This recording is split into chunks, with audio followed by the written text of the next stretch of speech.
Every coach I know would like to spend less time marketing and more time coaching. And I'm going to show you a way that's going to allow you to do that in a highly leveraged way. And behind the scenes of any successful coaching business, there are so many things happening that contribute to the results you see on the outside. And one of my missions is to show you the ease with which your business development can be done. Yes, it can be a lot easier than you think. That's the phrase that applies here.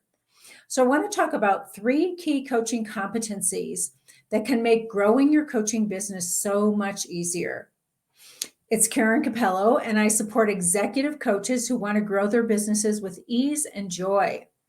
I work with those who are leaders in the corporate world, who are working with businesses and organizations. And before I go into my content, I want to share a little bit about where I come from and why I'm so passionate and want to give you this information. So before I came into coaching, I was in the estate planning field and I was working 60 to 70 hours per week. There aren't enough fingers and toes to count all the hours I was working. I was really successful and I was exhausted. And all I wanted was three things. I wanted to work less hours, which wasn't hard to do because I was working so many. I wanted to wake up without a blaring alarm clock that went bap, bap, bap. In those days, we did not have our beautiful church bells on our phones. And I wanted to wear comfy clothes. And when I wanted to do all this while maintaining the lifestyle I had created for myself. And I'm happy to tell you I've done just that. I help coaches who are high achievers and leaders in the corporate world to generate their own clients and income so that they can make an impact on others, all the while maintaining the lifestyle they've become accustomed to. So here's the first coaching competency that will skyrocket your marketing, and that is maintain presence. And I know I've talked about this before. Become a brilliant light that's a beacon for your ideal clients. Now, when you don't have a strong presence in your marketing, your ideal clients aren't going to recognize you. You become almost invisible or kind of a shadow of yourself when you don't shine your light really brightly. You're the best kept secret. Your message doesn't stand out. And believe me, this has happened to me at times when I haven't brought my presence into my marketing. Now, when you do maintain your presence in your marketing, similar to how you do this in your coaching sessions, your perfect clients will see your brilliance. They'll notice you. They won't even know why. They just know that they need to hire you and they trust you. So, how do you maintain your presence in marketing? Whenever you do anything in terms of marketing or sales for your business, do the same things that you do to maintain your presence in your coaching sessions. So, what do? You get quiet, maybe you let go of distractions, you take a few deep breaths. If you have a favorite go-to for your full presence, just go ahead and type that in the comments. I always like to learn about new things. So for me, there are three overarching things that can help any coach get into and stay in their full presence. Okay, so first of all, release tolerations in your life. What are you putting up with? What's that frog in the boiling water that all of a sudden is getting hotter and hotter? What's a pebble in your shoe that is causing drag? Think about it as physical. You might declutter, or, Cheryl Richardson used to say, clean a drawer, get a client. Think about intellectual decluttering, worrisome thoughts or limiting beliefs. What can you let go of there? How about emotional releasing? Maybe there's some forgiveness or something that needs to be said to someone. And how about the spiritual aspect? Is anything bogging down your spirit? Have you been outside recently? Sometimes we're in our offices all day. What would you like to release? So think about those kind of things. Secondly, think of your top three values and make sure they're showing up in your marketing and your business. What are those values that you hold dear and cherish? When your values aren't present in your business, it can be challenging. When I was an estate planner, my second top value is freedom, and it wasn't there.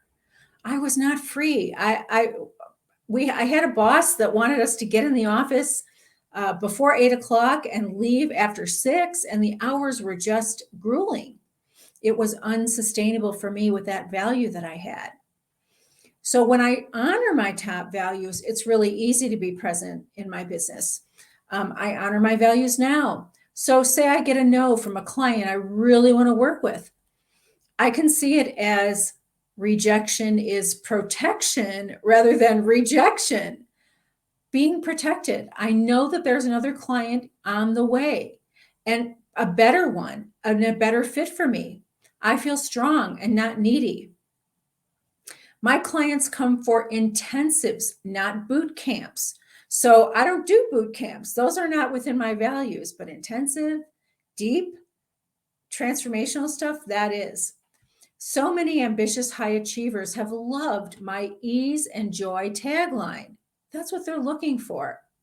My 3 top values are love, freedom, and joy. I actually sign my emails love and great joy. I take Fridays off of appointments, and I truly enjoy my clients. So think about those things. What are your values, and how can you bring them into your business? The third thing to be fully present in your marketing is to understand your superpower as a coach. We all have one, probably more than one, I'm sure. And it may be something that you're recognized for or something hidden but true. I've been a catalyst for change my whole life. Whenever I would meet a new friend, their life would start to change. Then I became a coach and now I get paid for it. I've always been really good at encouraging others to do things they never imagined would happen. Many times I have clients that have reached, especially financial goals, that they never really thought would happen. And it's so exciting to see that. Okay, so that's the first coaching competency, maintain presence. The second coaching competency that can bring massive development to your coaching business is cultivate trust and safety. This is one of my favorite ones. Create an unshakable trust in your potential clients, and it will draw them into working with you. Now, when you don't cultivate that trust and safety in your marketing, because sometimes it is a little shaky in our marketing, your clients aren't going to feel that close to you. They won't be drawn to working with you. Now, think about the enrollment process of someone getting into coaching. It's filled with gremlins. When you don't create unshakable trust in your potential clients, it makes it harder for them to say yes to you. We're looking for ease here. When you do create that safety, you make it easy for your perfect clients to work with you. Their progress toward their goals accelerate, and their most creative ideas come forth.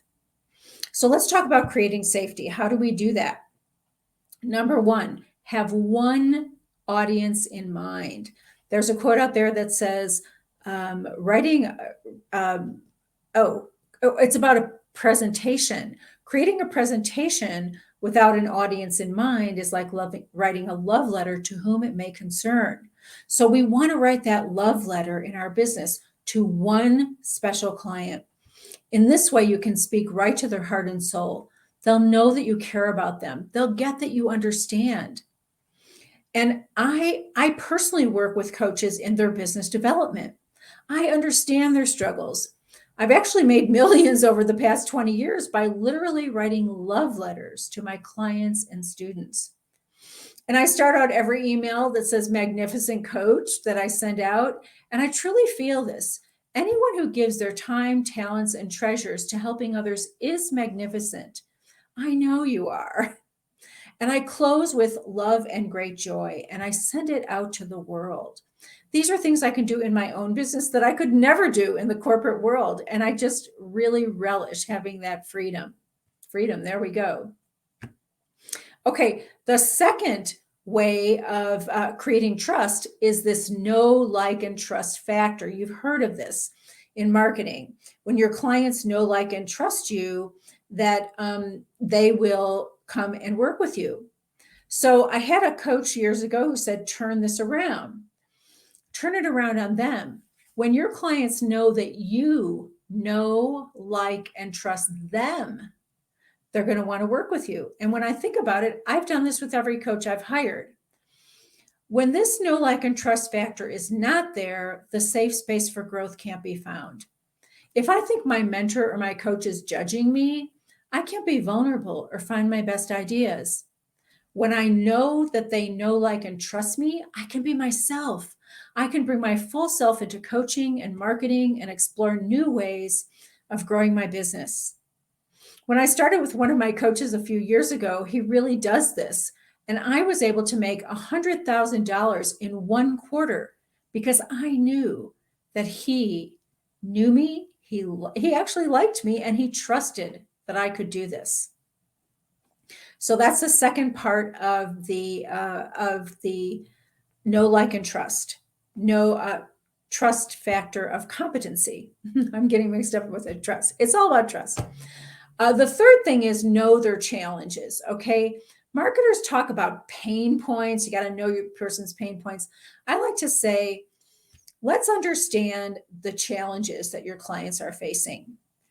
Understand their vulnerability in seeking out a coach. Think about that. As a leader in the corporate world, it was very difficult to admit I needed help. I was a lone ranger. I pretty much did things on my own.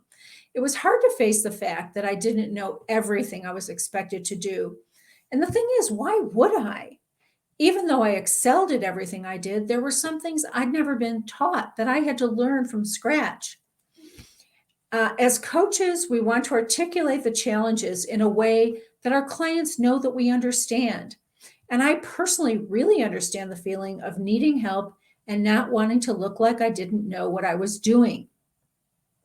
People trust those who they feel understands them. When it's not present, it's hard for them to say yes. Yet many coaches, since we're so optimistic, we tend to skip over this pain point or challenge. But when your ideal clients feel that you really get what they're going through, they really relate to that challenge, they're going to give you a green light.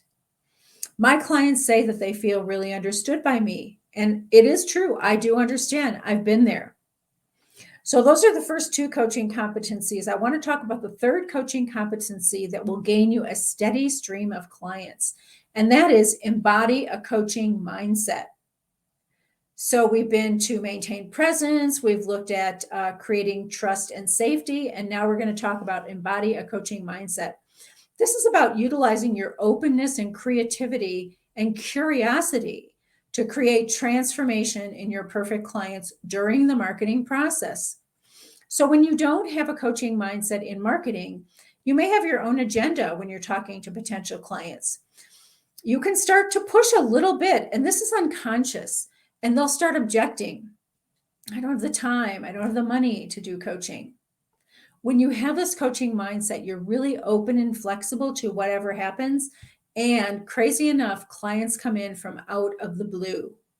So in order to embody a coaching mindset, start with your conversations. First of all, first conversation, interview your past successful clients and be open to what they tell you. When you don't do this, you're missing out on some great information. You're marketing in the dark or maybe even the dusk because you know a little bit. There are insights that you aren't aware of that can make your marketing stronger. When you interview those clients that got those great results, you can find out what caused them to hire you. Be curious. You can see patterns and use these in your marketing. You can relate better to your ideal clients prior to coaching with you. Okay. The second thing is do market research conversations. So that's another type of coaching conversation.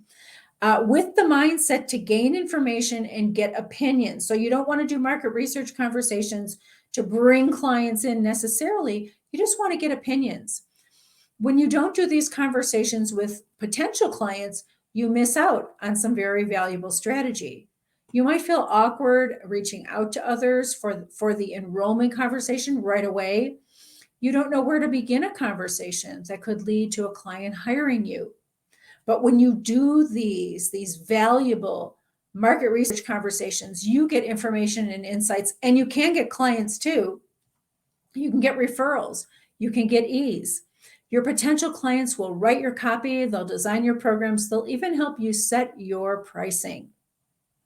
So that's also a way of developing, having a coaching mindset. The third way a coaching mindset comes into play in marketing and sales is through that enrollment conversation. So we have our past client interviews. we have our market research conversations, and only then our enrollment conversations. And when you're in an enrollment conversation to see if a client is a fit with you, and you don't have that coaching mindset, you might feel a little desperation. You might really want to get this client, really want to work with them. And your energy starts pushing unconsciously, just like in the market research conversation. But when you do have a coaching mindset, you understand the challenge and what it took for them just to even come to this conversation in the first place. You can encourage them. You can help them overcome their limits. Because here's the truth. Most enrollment conversations are gremlin conversations. Whenever anyone wants to get out of their comfort zone, the gremlins are going to be present. So encourage your potential client. Stay in possibility thinking. Don't buy into their excuses. Hold them in the highest regard and gently share what you're seeing. So these 3 coaching competencies can help you grow your business. You can gain a steady stream of clients and spend less time marketing, more time coaching, because actually your marketing and sales are going to be using your coaching competencies. And even when you're marketing, you can bring all of those coaching skills in and strengthen them. So the first one was maintain presence, be a brilliant light that's a beacon for your ideal clients. Second competency, cultivate trust and safety and create that unshakable feeling in your potential clients that draws them into working with you. And the third is embody a coaching mindset. Utilize your openness and curiosity to create transformation in those perfect clients during your marketing process. So when you bring your coaching competencies into your marketing and sales, everything changes. You become so effective and it's a lot more fun. As I mentioned earlier, bringing these skills into my marketing not only made having the impact I wanted easier, it has brought millions of dollars into my business, which isn't a bad thing at all. If you're interested in finding out more about how to implement all of these skills in your marketing, reach out to me. Send me a message. I'd love to talk with you. And in conclusion, I want to say thank you for being a coach. Thank you for helping others to gain their highest potential. You deserve support to reach yours. And I'm here for you if you'd like to talk.